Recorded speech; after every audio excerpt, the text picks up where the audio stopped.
We report.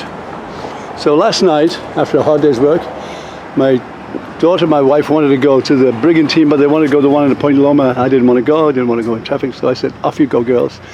And I'll be here with the dogs. And my wife called me about 3 minutes later going, we need some help. We need some help in the alley. So I go out to the alley, and Thomas, the laborer, has placed behind my daughter's car one of those red cones, you know, traffic cones.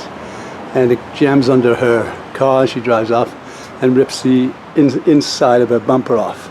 So she's all upset, and I go out there and we're trying to drag it off, and Thomas, the worker, comes running up. Oh, I left my cone right behind your car.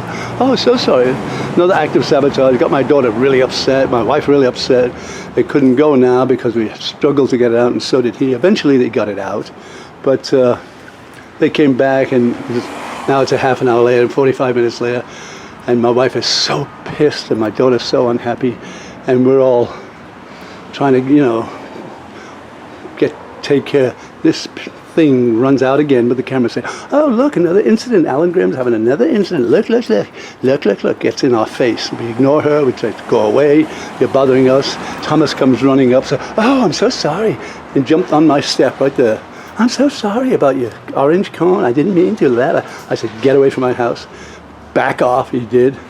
That pig called out Skinny Ben again. So, cause fight. He comes running over and said, you tried to talk to me. I said, get away from me, get away from me. My wife called 911. All this is going on. In the meantime, this pig comes right up to my door with the camera, jams it in my face, and says to my daughter, why are you still living at home? Get a man and get a fucking job, to my daughter. Well, my wife's incensed by then, so she runs out of the door. I grab her by the shoulders, but she gets past me. She's so pissed. She tries to grab the camera from this pig who's jamming it in my daughter's face and upsetting her. And she snatches it and misses, and by then I get her, drag it back in, and the pig says, I got you. So next thing we know, 911's here. We call the police, but they go to her first and get her side of the story, and they come back. And they come back to my house after all of that, and they say, she's pressing charges against your wife for assault. Even though she didn't touch her, the camera was not knocked out of her hand.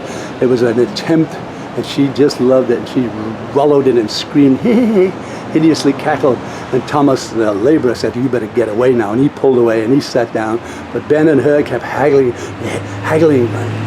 my daughter, and harassing my daughter, and really freaking her out. Even after the fact, even after my wife had tried to get the camera off her. But she deliberately set my wife up and deliberately set us up. And all we wanted to do was be left alone. But she saw what Thomas did to the car, and she jumped right in and made it even worse and said, oh, look, Alan Graham's freaking out again. But Alan Graham wasn't freaking out.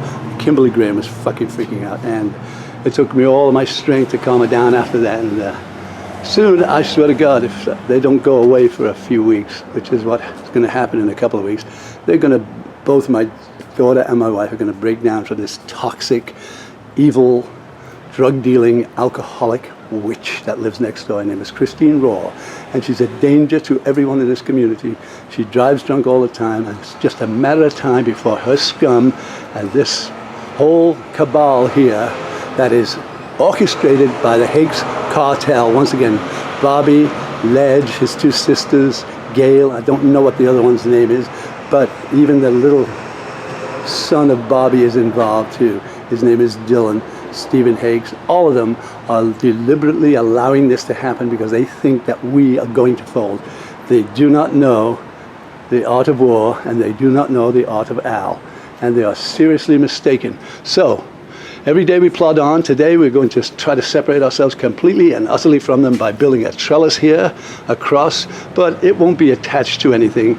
It's modular, it's removable in case anyone complains that we're doing some construction to the building. We are not. We're constructing, let's say, a little, oh, I know what it is. We're building a Trump wall right here. In fact, I'm going to get Donald on the phone in a minute, and I'm going to have him consult with me and tell me how high it's got to be and see, you know, what the specifications, because he knows he's going to build, he says, a big wall down in Mexico. On top of it, he's going to put hotel rooms so you can Well, it's going a little far for me, but I'm going to build me a Trump wall here and keep out the hordes, keep out the toxic vermin that lives there and that is existing within this company. And now this assault on my wife and my family is, by me, as far as I'm concerned, welcomed, because it's time for us to take on Goliath properly. And the giant is a rich, wealthy, modern-day robber baron. In fact, it's a cartel, a cabal of robber barons who, like me in the early 60s, bought real estate. And real estate over the years was really magnified to where the average person couldn't buy a house in Coronado. So what we did was, I got out of real estate in 1974, just before the crash. A few years later, it all fell in anyway. So I was wise beyond my years at that time. I know a lot of people who lost everything. But these cabal, they just had enough grit, and other people's money, by the way, it wasn't all their own, to hang in there and actually take advantage of that market and buy low, which is the whole thing about real estate, isn't it? Buy low, sell high. And so they bought low and they've kept it over the years. And the reason they could keep it the way it is because they're grubbing misers and they've never fixed anything up. They barely keep up their properties. And this is a perfect example of an indication of the slumlords that they really are. So we've taken action. We call in, once again, everybody who knows this knows that we brought all holy hell down upon them and forced them to do things that they would never have done. We even brought in the rat catcher, they call it Vector, and they found rat marks where rats were getting into the property. And anyway, we knew there was a rat colony because we came out one night and rats were doing Elvis impressions all over the place, singing and dancing, partying. I mean, there were tons of them at one point. But anyway, they're all gone now. At least they're baited. And now that we've got the rat catcher in. Anyway, things are looking good. We're winding up today. We're going to clear all this out and get this ready for the Ghost Cowboys who are coming in Saturday. Rain or shine, we're going to have a concert. And a little bit of Greek theater there. The ambulance passing by. All is good. Anyway, my surveillance cameras are set up from every angle now. From now on, whatever goes on in here is fully recorded. And today we move for the last stage where this will ever happen again. And we've hired a lawyer, of course, and we're now in the process of suing the Higgs. And every bit of evidence you see that I've been recording is part of the evidence, part of the case. So we look for a better day today. We look to ignore the scum that lives around us, and we have to get on with our work and get ready for a major concert tomorrow. I mean, Saturday. Today is Thursday, Friday. Who knows? There you have it, Al Graham. That's my report. Now I'm sticking